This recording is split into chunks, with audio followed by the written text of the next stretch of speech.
Bientôt 3 semaines que le petit Émile S., 2 ans et demi, a disparu de la commune de ses grands-parents dans le Haut-Vernay, dans les Alpes de Haute-Provence et que l'enquête piétine. Après un premier temps consacré à ratisser les environs de long en large et en travers, les enquêteurs se tournent désormais plutôt vers la recherche d'un corps et une potentielle piste criminelle. Ce mercredi 26 juillet, nos confrères de Var Matin sont allés à la rencontre de Jacques Dallet, ancien procureur à la retraite passionné par les homicides et les calls de case. Si, comme de nombreux autres observateurs, le magistrat reconnaît qu'il ne faut jamais écarter une piste définitivement, même les hypothèses les plus farfelues ou complètement improbables, l'ancien juge d'instruction explique également que l'affaire a tout pour devenir un call de case, les affaires de disparition sont généralement résolues rapidement.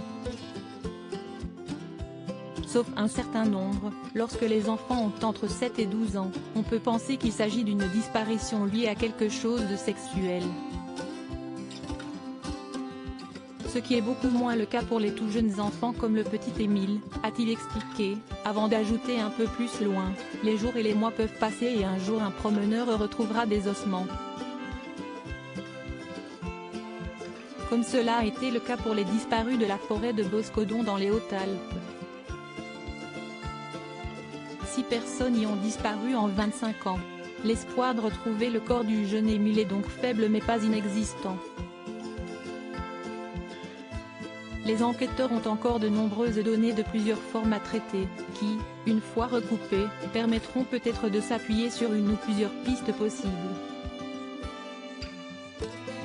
Disparition d'Émile, au village, la situation s'envenime au hameau, les esprits commencent aussi à s'échauffer à la suite de cette disparition, provoquant une forme de paranoïa qui s'étend petit à petit à l'ensemble des villageois. Tandis que certains émettent leur propre théorie sur la volatilisation du petit garçon, d'autres fatiguent à cause des moyens mis en place pour retrouver le corps ou pour enquêter au sein du village. Enfin, certains, ne souhaitant pas être mêlés à toute cette histoire tentent de s'en détacher en essayant de ne pas attirer l'attention des forces de l'ordre, quitte à adopter par là même un comportement suspect. Crédit photo, capture écran Facebook.